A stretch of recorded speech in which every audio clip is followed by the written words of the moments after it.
नमस्कार दोस्तों। दोस्तों, हम आज राजस्थान की भौगोलिक स्थिति और विस्तार के बारे में विस्तृत चर्चा कर रहे थे। उसके आगे मैंने कुछ क्वेश्चन पहले करवा दिए थे और उसके आगे मैं आज क्वेश्चन करवाने जा रहा हूँ। तो दोस्तों, आप सभी साथ मिलके करने की कोशिश करना, जिससे आप सबको अच्छे से समझ में आने की आ जाए। दोस्तों, मैं आशा करता हूँ कि आप सब स्वस्थ होंगे और मैं पूरी कोशिश करूँगा कि एक एक क्वेश्चन को बारीकी से समझाने की। तो आप सब ध्यान लगा के पढ़ना और अच्छे से तैयारी करना दोस्तों।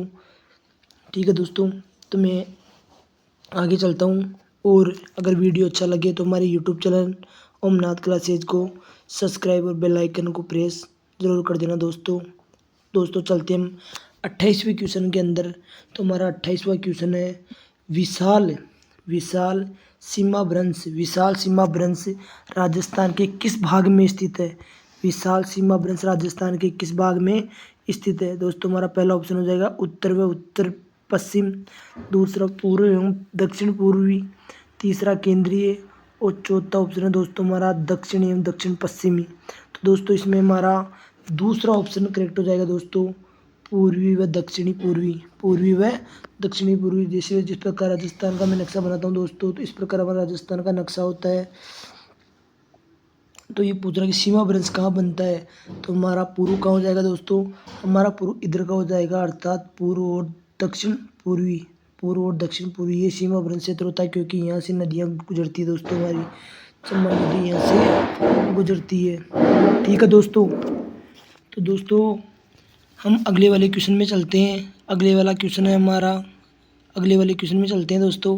अगले वाला क्वेश्चन है हमारा कि उत्खात स्थलाकृतियाँ विशेषता है, अर्थात उत्खनन वाली स्थलाकृतियों की विशेषता क्या है? अर्थात कौन सी वो क्षेत्र है जहाँ पे उत्खात स्थलाकृतियाँ पाई जाती है? दोस्तों, पहला हमारा ऑप्शन हो जाएगा नागौर उच्च भूमि की, दूसरा गग्गर बेसिन की, तीसरा शेखावाटी की और चौथा है चंबल बेसिन की। तो दोस्तों, इसमें हमारा चौथा उत्तर करेक्ट हो जाएगा, चंबल बेसिन की। आप पूछोगी सर कैसे? तो दोस्तों, हमारा चौथा उत्तर करेक्ट हो जाएगा चंबल बेसिन, क्योंकि उत्खात नदियाँ जब गुजरती है ना, नदियाँ, तो ये चंबल नदी में उबड़ खाबड़ वाली जो क्षेत्र होते हैं ना, उसे उत्खात भूमि बोलते हैं। यहाँ पे अर्थात दोस्तों पानी गुजरता रहता है तो उससे खड्डे पड़े जाते हैं, इसको हम उत्खात भूमि बोलते हैं। ठीक है दोस्तों, इसे हम उत्खात भूमि बोलते हैं। तो हमारा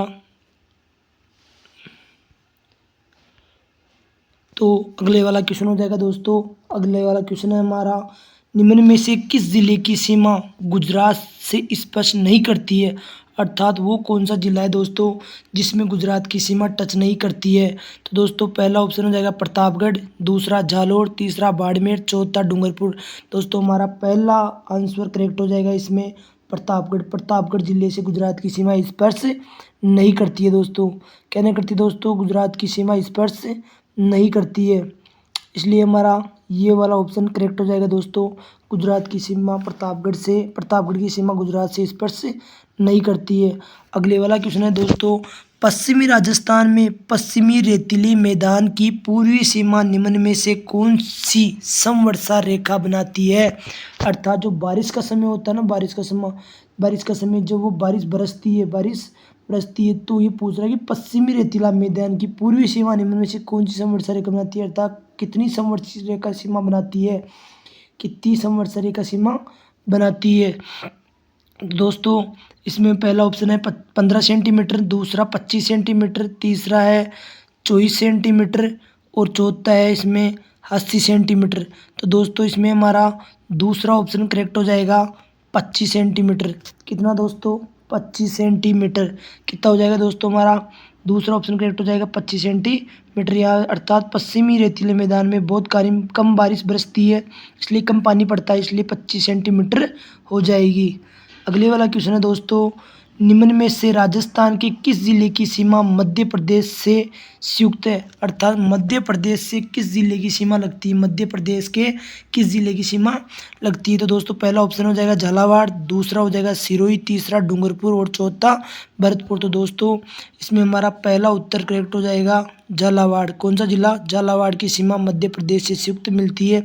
डूंगरपुर, सिरोही ये जो भी जिले हैं दोस्तों ये सब गुजरात से सीमा बनाते हैं। कौन से जिले से गुजरात से सीमा बनाते हैं? अगले वाला क्वेश्चन है दोस्तों, भारत में सबसे प्राचीन पर्वत श्रृंखला कौन सी है? भारत में सबसे प्राचीन पर्वत श्रृंखला कौन सी है? तो दोस्तों इसमें हमारा पहला हो जाएगा अरावली, दूसरा विंध्याचल पर्वत, तीसरा सतपुड़ा और चौथा हिमालय। दोस्तों ये सब भारत के अंदर स्थित है। राजस्थान के अंदर हमारी एकमात्र अरावली पर्वतमाला है जो राजस्थान में स्थित है। ये सबसे पुरानी पर्वतमाला मानी जाती है। ठीक है दोस्तों। अब दोस्तों हमारा 34वां क्वेश्चन है, राजस्थान राज्य की आकृति कैसी है?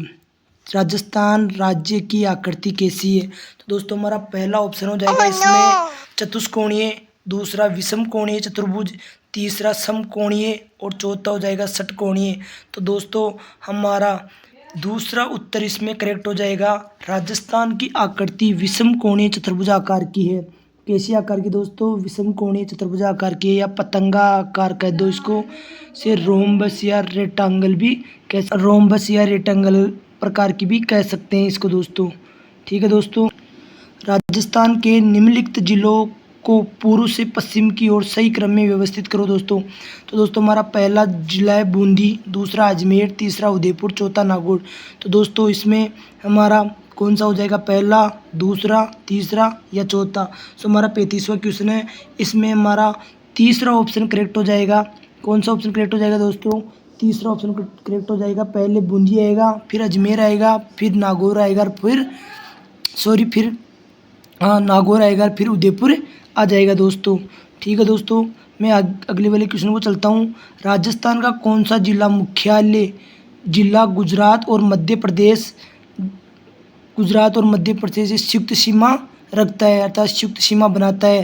पहला हो जाएगा दोस्तों सिरोही, दूसरा बांसवाड़ा, तीसरा डूंगरपुर, चौथा प्रतापगढ़। तो दोस्तों हमारा इसमें गुजरात और मध्य प्रदेश की संयुक्त सीमा कौन सा जिला बनाता है? इसमें हमारा बांसवाड़ा जिला करेक्ट हो जाएगा दोस्तों। कौन सा जिला? बांसवाड़ा जिला करेक्ट हो जाएगा दोस्तों। इसमें हमारा बांसवाड़ा जिला गुजरात और मध्य प्रदेश दोनों से संयुक्त सीमा बनाता है। अब देखो दोस्तों, आपको एक मोस्ट बात बताने जा रहा हूँ मैं। राजस्थान की कुल स्थलीय सीमा कितनी है? राजस्थान की कुल स्थलीय सीमा कितनी है? तो दोस्तों 5,920 किलोमीटर। ये आया हुआ क्वेश्चन है दोस्तों, सबसे मोस्ट इंपॉर्टेंट क्वेश्चन है। 5,920 राजस्थान की कुल स्थलीय सीमा पूछ ली जाए तो कितनी करनी है? 5,920 किलोमीटर। अब आगे वाला क्वेश्चन देखो दोस्तों, राजस्थान की अंतर्राष्ट्रीय सीमा की कुल लंबाई अर्थात पाकिस्तान से कितनी लगती है? पाकिस्तान से कितनी लगती है? तो दोस्तों 1070 हो जाएगी। हिंदूमल कोट अर्थात गंगानगर से लेकर दक्षिणी गंगानगर और सागड़ बाड़मेर तक विस्तृत है। कितनी दोस्तों? 1070 जो हिंदूमल कोट गंगानगर से लेकर सागड़ बाड़मेर तक विस्तृत है। गुजरात की सीमा 6 जिलों से बाड़मेर न्यूनतम बनाता है। जालौर, सिरोही, उदयपुर, डूंगरपुर, बांसवाड़ा आदि से बनाता है हमारा बांसवाड़ा जिला। ठीक है दोस्तों। अगले वाला क्वेश्चन है दोस्तों, राजस्थान का कौन सा जिला उत्तर प्रदेश व मध्य प्रदेश से संयुक्त सीमा रखता है? उत्तर प्रदेश और मध्य प्रदेश से संयुक्त सीमा रखता है। तो पहला हो जाएगा सवाईमाधोपुर, दूसरा भरतपुर, तीसरा धौलपुर, चौथा करौली। तो दोस्तों इसमें हमारा कौन सा उत्तर करेक्ट हो जाएगा? इसमें हमारा तीसरा उत्तर करेक्ट हो जाएगा दोस्तों, धौलपुर जिला। कौन सा जिला? धौलपुर जिला, जो उत्तर प्रदेश और मध्य प्रदेश से संयुक्त सीमा रखता है दोस्तों। हमारा एक धौलपुर जिला इसमें करेक्ट हो जाएगा। अगला वाला क्वेश्चन है दोस्तों, क्षेत्रफल में राजस्थान का जैसलमेर जिला धौलपुर जिले से कितना बड़ा है? धौलपुर जिले से जैसलमेर जिला धौलपुर जिले से कितना गुना बड़ा है? तो इसमें पहला ऑप्शन है 15.22 गुना, दूसरा है 16.66 गुना, तीसरा 12.66 गुना और चौथा है 11.22 गुना। तो दोस्तों इसमें हमारा तीसरा ऑप्शन सेलेक्ट हो जाएगा 12.66 गुना। कितना? 12.66 गुना दोस्तों ध्यान रखना। और दोस्तों एक क्वेश्चन और ध्यान रखना कि राजस्थान का क्षेत्रफल भारत के क्षेत्रफल का कितना प्रतिशत है? तो दोस्तों इसमें हमारा 10.41%। ये क्वेश्चन भी कई बार आया हुआ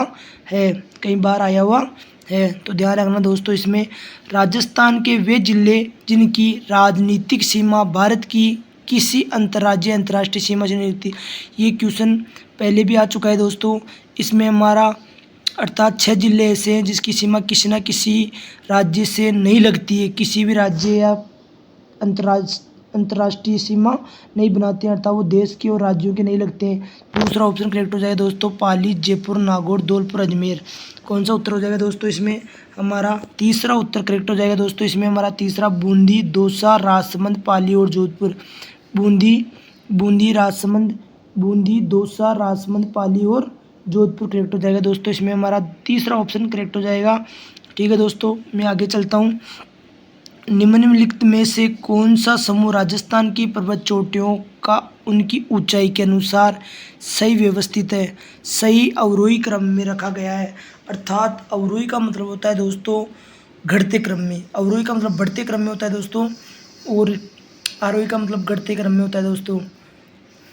ठीक है दोस्तों, तो अर्थात ये पूछ रहा है कि इसमें पहले कौन सी बड़ी बड़ी चोटी आएगी, फिर बाद में घटते क्रम में चलते हैं दोस्तों। अवरोही मतलब घटते क्रम में होता है दोस्तों।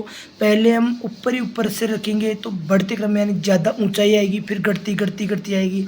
जिस प्रकार पहला ऑप्शन है देलवाड़ा, सज्जनगढ़, जरगा, तारागढ़। दूसरा शेर, जरगा, सज्जनगढ़, तारागढ़। तीसरा जरगा, शेर, सज्जनगढ़, तारागढ़। चौथा जरगा, देलवाड़ा, तारागढ़, सज्जनगढ़। दोस्तों मैं पहले ऑप्शन की बात करूँ तो दिलवाड़ा की 1442 है, सज्जनगढ़ की 835 है, जरगा की 1431 है, तारागढ़ की 873 है। दूसरे ऑप्शन में शेर की 1597 है, जरगा की 1431 है और सज्जनगढ़ की 835 है और तारागढ़ की 873 है।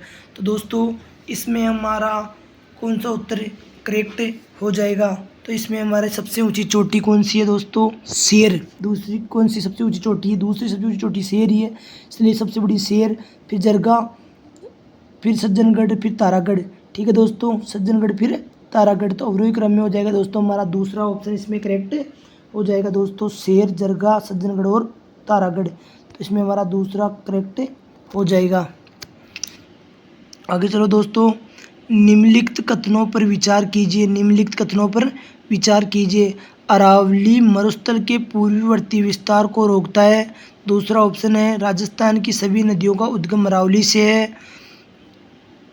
अरावली पर्वत के पूर्ववर्ती विस्तार को रोकता है। दोस्तों इसमें कूट दिए होंगे, क्या दिए होंगे दोस्तों इसमें कूट। 42वां क्वेश्चन है दोस्तों, दक्षिणी पूर्वी पठार के दो भाग हैं, दक्षिण पूर्वी पठार के दो भाग कौन कौन से हैं। तो दोस्तों पहला ऑप्शन है ऊपरमाल का पठार एवं बोरहट का पठार। दूसरा है दोस्तों विंध्याचल का पठार या दक्कन का पठार। तीसरा है पोतवार का पठार या दक्कन का पठार। चौथा है उपयुक्त में से कोई नहीं। तो दोस्तों इसमें हमारा दूसरा ऑप्शन करेक्ट हो जाएगा। दो भागों में दक्षिण पूर्वी पठार के दो भाग होते हैं, वो कौन कौन से हैं, तो वो विंध्य और दक्कन का पठार हो जाएगा, विंध्य और दक्कन का पठार हो जाएगा। 43वां क्वेश्चन है दोस्तों, पश्चिमी राजस्थान में न्यून वर्षा के लिए उत्तरदायी मूल अंशदायी कारण क्या है। अर्थात यहाँ पे बारिश कम होने का सबसे मेन कारण क्या है, तो यहाँ पहला ऑप्शन है वृष्टि छाया प्रदेश में क्षेत्र की अवस्थिति। दूसरा है अति उष्ण स्थल खंड पर दक्षिण पूर्वी आर्द्रता वायुओं का आकस्मिक प्रदेश। तीसरा है भारतीय मानसून का प्रक्रिया तंत्र। चौथा है अरावली पर्वत श्रेणी की अधिक स्थिति। तो दोस्तों इसमें हमारा दूसरा ऑप्शन करेक्ट हो जाएगा, अति उष्ण स्थल खंड पर दक्षिण पूर्वी आर्द्रता वायुओं का आकस्मिक प्रवेश होगा दोस्तों। यहाँ पे प्रदेश गलत लिखा हुआ, आकस्मिक प्रवेश, अचानक आना, अर्थात अचानक आना। अगले वाला क्वेश्चन है दोस्तों, कौन सा कूट सुमिलित नहीं है। क्या जैसलमेर को माड़ कहते हैं, क्या उदयपुर को मेवल कहते हैं, क्या प्रतापगढ़ को काटल कहते हैं, या झालावाड़ टोंक को मालूम कहते हैं। तो दोस्तों इसमें हमारे 44वें क्वेश्चन में दूसरा हमारा गलत हो जाएगा, क्योंकि मेवल तो डूंगरपुर को कहते हैं दोस्तों, प्रतापगढ़ के क्षेत्र को कहते हैं मेवल। डूंगरपुर प्रतापगढ़ के क्षेत्र को मेवल बोला जाता है। मेवाड़ उदयपुर को कहा जाता है दोस्तों। माड़ जैसलमेर है, काटल प्रतापगढ़ है और मालो प्रत्येक झालावाड़ और टोंक के क्षेत्र को कहा जाता है। ठीक है दोस्तों, अगले वाला क्वेश्चन है दोस्तों, निम्नलिखित में से कौन सा एक अरावली का उच्चतम शिखर है। निम्नलिखित में से कौन सा एक अरावली का उच्चतम शिखर है। तो दोस्तों इसमें सज्जनगढ़, फिर दूसरा लीलागढ़, तीसरा कुंभलगढ़ और चौथा है तारागढ़। तो दोस्तों कुंभलगढ़ की 1224 किलोमीटर है, कितनी दोस्तों 1224 किलोमीटर कुंभलगढ़ की है। लीलागढ़ की 873 है। सज्जनगढ़ की 835 है, तारागढ़ की 873 है दोस्तों। इसमें कुंभलगढ़ की 1224 सबसे ऊंची हो जाएगी, इसलिए ये सबसे उच्चतम शिखर हो जाएगा दोस्तों। मैं सभी चोटियों की बात करना चाहता हूँ। देखो इसमें दिया हुआ है गुरु शिखर, गुरु शिखर सिरोही में है, गुरु शिखर सिरोही में है, शेर सिरोही में है, दिलवाड़ा सिरोही में है जिसकी 1442 है। इसी हाल में जोड़ा गया प्रसिद्ध जैन मंदिर जरगा 1431, उदयपुर अचलगढ़ 1380 सिरोही में है, रघुनाथगढ़ 1055 है सिक्कर में, खोजेपुर 920 अलवर में, तारागढ़ 873 दोस्तों जो अजमेर में, बेराज की 792 दोस्तों अलवर में। फिर अगले वाला फिर दिया हुआ है कर्नल जेम्स टोड ने गुरु शिखर को संतों का शिखर भी कहा है। ये क्वेश्चन भी वेरी वेरी इंपॉर्टेंट है दोस्तों। गुरु शिखर को क्या कहा गया है? संतों का शिखर भी कहा गया है। क्या कहा गया है दोस्तों? संतों का शिखर भी कहा गया है। तो इस क्वेश्चन को भी रट लेना दोस्तों। अगले वाला 46वां क्वेश्चन है, सिरोही जिले में त्रिव ढाल युक्त कटी पट्टी पहाड़ियों को स्थानीय नाम से जाना जाता है, अर्थात उसे किस स्थानीय नाम से जाना जाता है? इसे किस नाम से जाना जाता है दोस्तों? पहला भाकर, दूसरा भोराट, तीसरा उपरमाल और चौथा गिरवा। तो दोस्तों इसमें हमारा पहला ऑप्शन करेक्ट हो जाएगा, भाकर कहा जाता है, भाकर कहा जाता है। सिरोही जिले में त्रिवडाल युक्त कटी पटी पहाड़ियों का स्थानीय नाम भाकर है। क्या है दोस्तों? भाकर है। ये क्वेश्चन कई बार आए हुए क्वेश्चन है दोस्तों, इसको बार बार रिपीट करते रहो, इनसे बाहर एग्जाम में एक भी क्वेश्चन नहीं जाएगा। अगला वाला क्वेश्चन है दोस्तों कि छप्पन का मैदान किन के बीच स्थित है? छप्पन का मैदान किन के बीच स्थित है? पहला ऑप्शन है दोस्तों हमारा बांसवाड़ा, पहला ऑप्शन बांसवाड़ा और डूंगरपुर, दूसरा चित्तौड़गढ़ और प्रतापगढ़, तीसरा प्रतापगढ़ और बांसवाड़ा, चौथा बांसवाड़ा और कुशलगढ़। तो दोस्तों हमारा इसमें कौन सा उत्तर करेक्ट हो जाएगा? आप सब बता सकते हैं आराम से दोस्तों। छप्पन का मैदान किन के बीच स्थित है?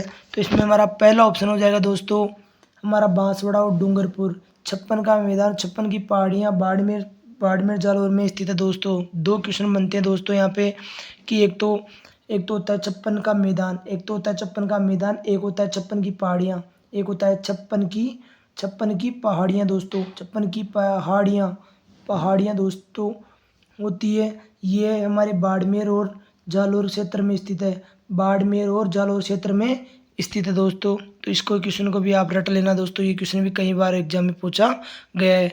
छप्पन बेसिन किन जिले में है, वह जिला कौन सा है? देखो छप्पन बेसिन किस जिले में है, वह जिला कौन सा है? तो अलवर, बांसवाड़ा, पाली, टोंक। तो दोस्तों हमारे 48वें क्वेश्चन के अंदर हमारा बांसवाड़ा जिला करेक्ट हो जाएगा, क्योंकि डूंगरपुर बांसवाड़ा में छप्पन बेसिन है, अर्थात यहाँ से छप्पन की बेसिन से नदियाँ गुजरती है। और प्रतापगढ़ के क्षेत्र को पूछ लिया जाए तो उसको काटल कहते हैं दोस्तों। प्रतापगढ़, छप्पन बेसिन तो डूंगरपुर बांसवाड़ा को कहते हैं, लेकिन काटल पूछ ले आपको तो माइन नदी जब प्रतापगढ़ जिले से होकर गुजरती है तो काटल के नाम से जानी जाती है।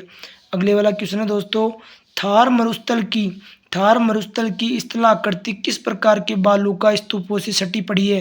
अर्थात थार मरुस्थल की स्थलाकृति किस प्रकार सबसे ज्यादा बालू का स्तूप से सटी पड़ी है, अर्थात उसमें कौन से ज्यादा बालू का स्तूप पाए जाते हैं?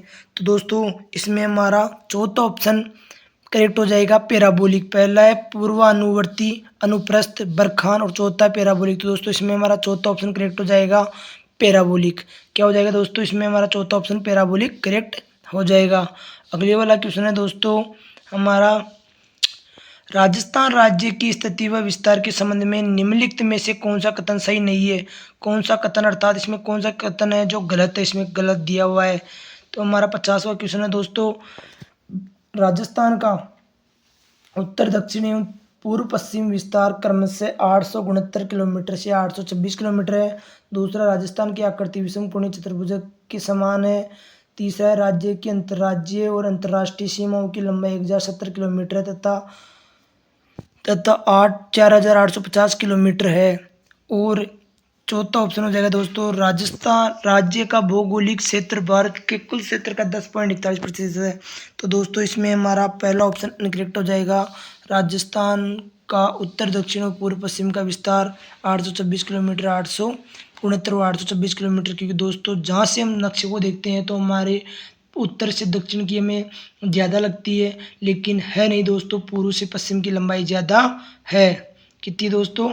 पूर्व से पश्चिम की लंबाई ज़्यादा है। तो इसमें हमारा पहले नंबर का ऑप्शन अनकरेक्ट हो जाएगा, गलत हो जाएगा दोस्तों। अगले वाला क्वेश्चन है दोस्तों, राजस्थान के कुल क्षेत्रफल का कितना भाग थार मरुस्थल के अंतर्गत आता है?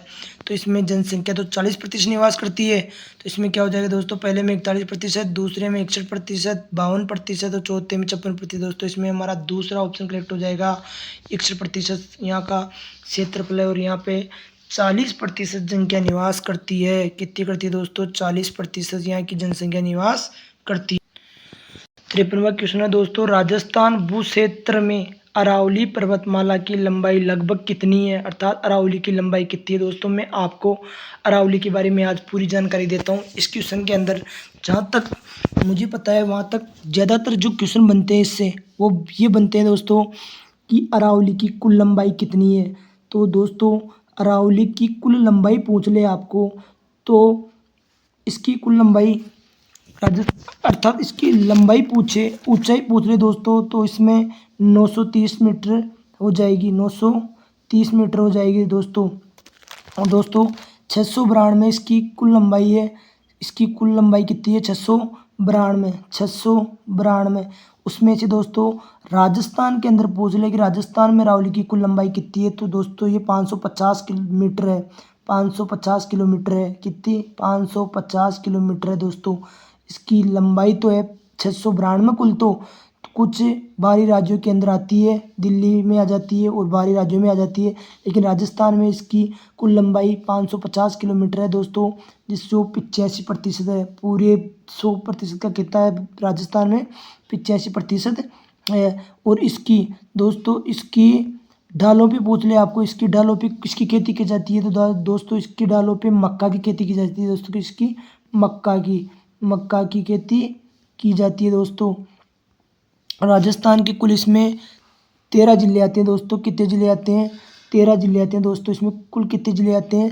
13 जिले आते हैं दोस्तों।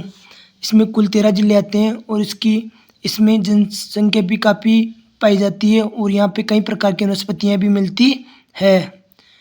ठीक है दोस्तों, मैं आगे चलता हूँ। पश्चिमी राजस्थान में अल्प वर्षा निम्न में से कौन सा कारण नहीं है? अर्थात ऐसा कौन सा कारण है जिसके कारण राजस्थान में बारिश पश्चिमी राजस्थान में अल्प वर्षा निम्नलिखित में से एक कारण नहीं है? वो कौन सा कारण है दोस्तों? पहला अरावली की अवस्थिति, दूसरा वृष्टि छाया प्रदेश में अवस्थित है, तीसरा ग्रीष्मकाल के दौरान उच्च वायुदाब, चौथा मानसून आगमन के समय में अतिवर्षणा। तो दोस्तों इसमें हमारा तीसरा ऑप्शन करेक्ट हो जाएगा। ग्रीष्मकाल के दौरान उच्च वायुदाब, ग्रीष्मकाल के कारण उच्च वायु दाब, ग्रीष्मकाल के कारण दोस्तों इसमें हमारा उच्च वायु ग्रीष्मकाल के कारण गर्मियों के कारण जो उच्च वायु दाब बनता है उसके कारण इसमें एक ये कारण नहीं है। अरावली की अवस्थिति बिल्कुल है दोस्तों, क्योंकि इसमें देखो हमारा राजस्थान का अगर नक्शा बनाता हूँ मैं तो ऐसी स्थिति बनती है दोस्तों। ये हमारे यहाँ से अरावली पर्वतमाला है दोस्तों। अब इसमें राजस्थान में दो प्रकार का मानसून आता है, एक तो आता है अरब सागर से होते हुए, एक बंगाल की खाड़ी से होते हुए आता है दोस्तों। अब अरब सागर पास में होने के कारण ये राजस्थान के अरावली अवस्थित यहाँ अरावली होने के कारण ये राजस्थान में यहाँ से निकल जाता है दोस्तों। और बंगाल की खाड़ी का पानी जब आता है, बारिश होती है, तब दोस्तों ये राजस्थान में आते आते नम पड़ जाती है, जिसके कारण यहाँ पे बहुत कम बारिश होती है। इसलिए राजस्थान में कम बारिश होती है। हालांकि कुछ परिवर्तनों के कारण राजस्थान में अब अच्छी बारिश होने लगी है दोस्तों। ठीक है दोस्तों, तो इसमें हमारा चौथा ऑप्शन करेक्ट हो जाएगा। ग्रीष्मकाल के दौरान ग्रीष्मकाल के दौरान उच्च वायु दाब। अगले वाला क्वेश्चन है दोस्तों, ऊपर माल का पठार मिल जाता है विंध्य का पठार में, मालवा के पठार में, दक्कन के पठार में, या उपयुक्त में से कोई नहीं। तो दोस्तों इसमें हमारा 55वां क्वेश्चन हो जाएगा। ऊपर माल का पठार मिल जाता है, अर्थात मालवा के पठार में। किस में मिल जाता है दोस्तों? मालवा के पठार में। किस में? मालवा के पठार में, जो हाड़ौती अंचल के क्षेत्र में स्थित है। कहाँ पे दोस्तों? मध्य प्रदेश में हाड़ौती के अंचल में स्थित है। राजस्थान की प्री कैम्ब्रियन चट्टानों का आधारभूत वर्णन किसने किया था? अगले वाला क्वेश्चन है दोस्तों 56वां, राजस्थान की प्री कैम्ब्रियन चट्टानों का आधारभूत वर्णन किसने किया था दोस्तों? तो पहला है A.M. हेरोन, दूसरा T.H.D. ला रोसे, तीसरा है M.S. कृष्णन, चौथा A.L. कोल्सन। तो दोस्तों 56वें क्वेश्चन में हमारा पहला ऑप्शन करेक्ट हो जाएगा। कौन सा ऑप्शन दोस्तों? पहला A.M. हेरोन हो जाएगा दोस्तों। कौन सा? हेरोन दोस्तों इसमें करेक्ट हो जाएगा। अगले अगले वाला क्वेश्चन है दोस्तों, अरावली प्रदेश का भाग नहीं है। ऐसा कौन सा क्षेत्र है जो अरावली प्रदेश का भाग नहीं है? आबू खंड है, अलवर खंड है, जयपुर खंड है, विंध्याचल खंड है। दोस्तों इसमें 57वें क्वेश्चन में हमारा चौथा ऑप्शन जो मध्य प्रदेश में स्थित है, ये इसमें चौथा ऑप्शन अनकरेक्ट हो जाएगा। विंध्य क्षेत्र, कौन सा क्षेत्र दोस्तों? विंध्य क्षेत्र अनकरेक्ट हो जाएगा। पूर्वी बेसिन मैदान का भाग नहीं है। अगले वाला क्वेश्चन है, पूर्वी बेसिन मैदान का भाग नहीं है। पहला है चंबल बेसिन, दूसरा लूनी बेसिन, तीसरा छप्पन बेसिन और चौथा बनास बेसिन। तो दोस्तों पूर्वी बेसिन मैदान का भाग नहीं है। 58वां क्वेश्चन है दोस्तों, चंबल बेसिन में, लूनी बेसिन में, छप्पन बेसिन में, बनास बेसिन में। दोस्तों इसमें हमारा लूनी बेसिन है क्योंकि पश्चिमी क्षेत्र में स्थित है, पूर्वी में नहीं है, पश्चिम क्षेत्र में आता है इसलिए। चलो दोस्तों, बालू का स्तूपों का प्रकार नहीं है। जोजरी, बरखान, इंसलबर्ग, इनमें से कोई नहीं। दोस्तों हमारा 59वां क्वेश्चन है कि बालू का स्तूपों का प्रकार कौन सा है? तो दोस्तों हमारा कौन सा नहीं है? तो दोस्तों इसमें हमारा जोजरी क्या है, एक नदी है जो अरावली की पहाड़ियों से नहीं निकलती और सबा अरावली की पहाड़ियों से निकलती है। ध्यान रखना, जालोर सिवाना की पहाड़ियाँ बनी हुई है अरावली से, स्लेट से, पेगमेटाइट से, जालोर ग्रेनाइट या राइलोलाइट से, क्वार्टरजाइट से। तो दोस्तों हमारा इसमें 60वां क्वेश्चन है, जालोर और ग्रेनाइट रायोलाइट से। तीसरा ऑप्शन करेक्ट हो जाएगा दोस्तों। जालोर सिवाना की पहाड़ियाँ किससे बनी है? जालोर की ग्रेनाइट से और राइलोलाइट से, क्योंकि यहाँ पे राजस्थान में सर्वाधिक ग्रेनाइट जालोर में निकलती है। दोस्तों राजस्थान में सर्वाधिक ग्रेनाइट जालोर से निकलती है। पढ़ो दोस्तों, इसमें व्याख्या दी हुई अच्छी है। इसमें भी कई बार क्वेश्चन पूछे जाते हैं। सोनगिरी पर्वतमाला पर बना जालोर का किला गिरी दुर्ग पहाड़ी दुर्ग है। इस दुर्ग के निर्माण को लेकर विभिन्न विद्वानों ने मतभेद है। इसमें डॉक्टर दशरथ शर्मा के अनुसार निर्माण नागभट्ट प्रथम ने करवाया था। ये याद रखना दोस्तों, किसने करवाया था? जालोर के दुर्ग का निर्माण नागभट्ट प्रथम ने। किसने? नागभट्ट प्रथम ने करवाया था। इतिहासकार गौरीशंकर और हीराचंद ओझा के अनुसार जालोर दुर्ग निर्माता परमारवंश था। कौन सा था दोस्तों? परमारवंश। वहाँ नागभट्ट प्रथम बताया गया दशरथ शर्मा के अनुसार। और गौरीशंकर हीराचंद ओझा के अनुसार जालोर का निर्माण परमारवंश के शासकों को माना जाता है। यहाँ से प्रारंभ होने के कारण ही चौहानों की एक शाखा सोननगरा चौहान उपनाम से जानी गई थी। किसके नाम से दोस्तों? सोननगरा चौहानों के नाम से जानी गई थी।